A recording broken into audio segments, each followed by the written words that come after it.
Hey YouTube, Ed here with Jack of all trades, and welcome to another video.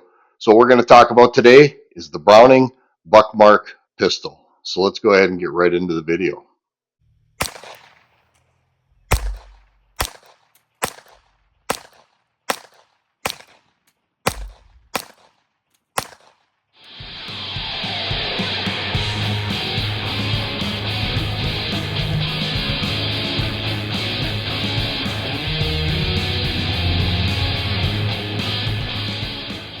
And welcome back. So yes, today what we're going to talk about is obviously the Browning Buckmark pistol. Now I happen to have a couple of friends who own Browning Buckmarks.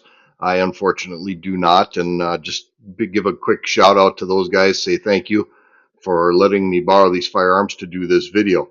We've quite obviously got this Buckmark right here, which is just kind of a meat and potatoes, semi-field grade, if you will.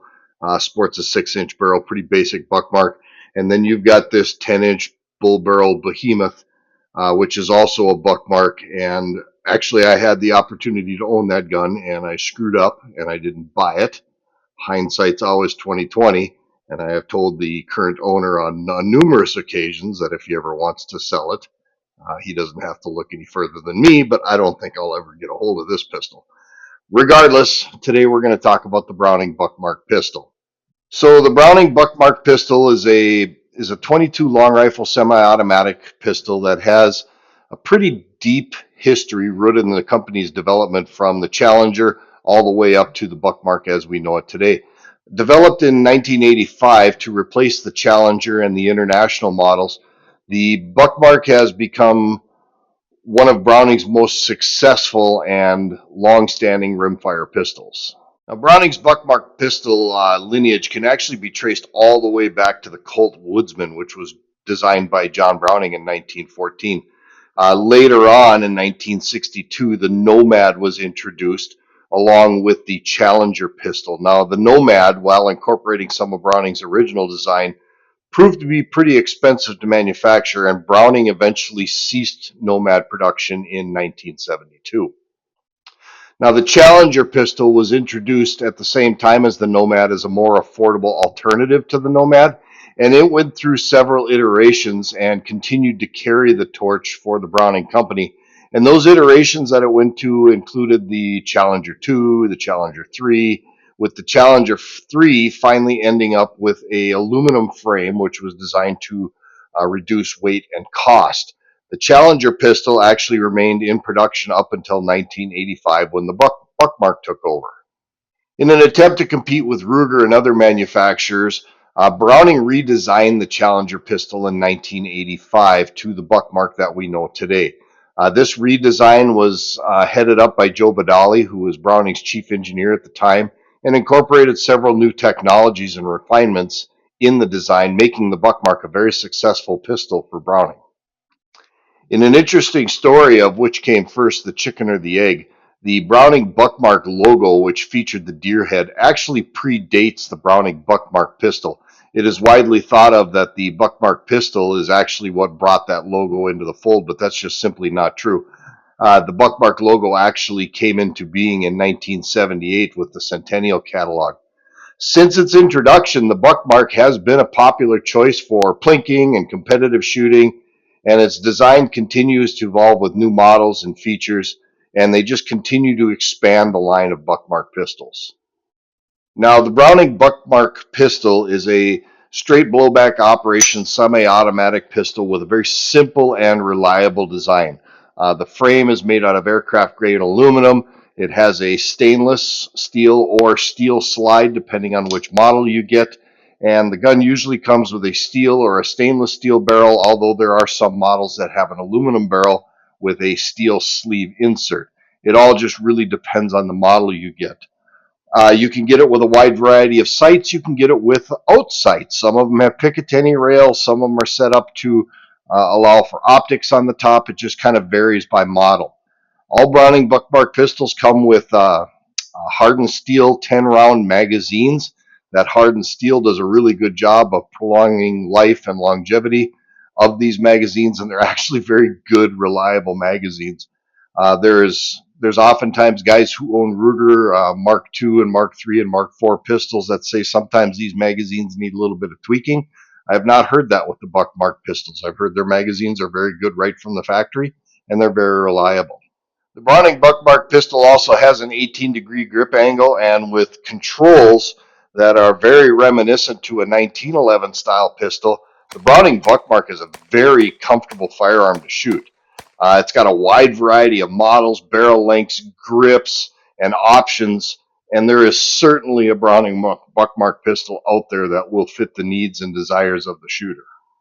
Once upon a time, there was even a Buckmark Rifle, which was produced from 2001 to 2020-ish, and that was quite possibly one of the ugliest 22 rifles ever made, with a buttstock that was clearly an afterthought. The buttstock was actually attached to the back of the pistol grip with some kind of morphidite metal bracket, which, regardless of the stylistic shaping and attempts to pretty it up, it just really wasn't a very attractive rifle, in my opinion. The Buckmark rifle had a very loyal and almost cultish following, though. It touted the same reliable function and accuracy as the pistol, which made it a very good shooting and functional rifle overall. And that's a good thing, too, because though a fine shooting rifle, the Buckmark had a face only a mother could love. These pistols are actually very, very reliable, and they have a very good trigger in them, which Browning is renowned for. There's very, very little take up, and they got a nice, crisp, clean break, and are very capable of some very excellent accuracy. However, I am not a real big fan of the ergonomics of the slide on the Buckmark. It can be a little bit difficult to grab and rack when you're trying to load it and unload the firearm. Though there is an aftermarket solution for that. It's a loop that actually clamps onto the back of the slide, which makes the slide much, much easier to grab when loading and unloading the firearm. Along with the accuracy and reliability of the Buckmark pistol is actually pretty easy to take apart. Although it does have one downfall, it does require tools. Unlike the Ruger pistol, which is a toolless disassembly, you need a couple of Allen wrenches to take this firearm apart. It's not really a big deal. It just understand that it does require tools. Now, I'm not going to do a disassembly and reassembly in this video. YouTube doesn't like it when I do that, so I will post a couple of links down below of a couple of guys that do a really nice job of explaining the assembly and disassembly. If that's something you want me to do, let me know in those comments. I will certainly do an assembly or disassembly video. But just understand YouTube will not monetize those videos, and that's the only way I support this channel is through YouTube monetization.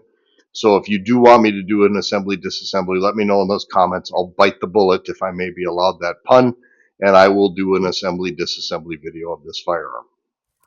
Overall, the Browning Buckmark is a very fun and very comfortable firearm to shoot, and it's extremely accurate for what it is.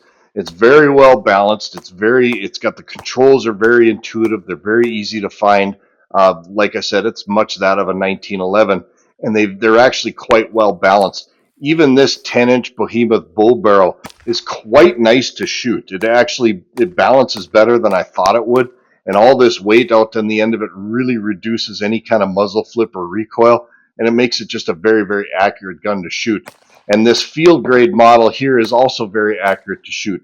Both these guns were very reliable. When I was out shooting, I did have a couple of mishaps. I had a couple of failures to fire. I blame that on the ammunition because I was just shooting cheap Federal bulk pack 38 grain ammunition, which is not renowned for being the most reliable ammunition out there. But I had no stovepipes. I had no failures to feed, none of that kind of business. The only failures I had were failures to fire, and like I said, I blame that primarily on the ammunition. But both these guns shot very, very well. They were a lot of fun to shoot. They were very accurate for what they are, which is basically a handgun, and I am not what I consider a good handgun shot, but I was able to shoot both of these firearms very, very accurately. So with that, let's go ahead and wrap this video up. I hope this video was a little informative, semi-entertaining for you, and maybe gave you a little bit of insight into the Browning Buckmark pistol, and perhaps ultimately gave you enough information to make an informed decision on whether you want to buy one or not. Now, if you're liking the kind of content that I provide out here and you're liking the Jack of All Trades channel, I would ask you to please go down and hit that like and subscribe button. Make sure you ring that notification bell so you get notified of upcoming videos. And like I said, if you like the content out here, a comment would go a long ways in helping me to plan future videos. I really would appreciate it. With that, this is Ed from Jack of All Trades. As always, thank you for stopping by, and we'll see you on the next video.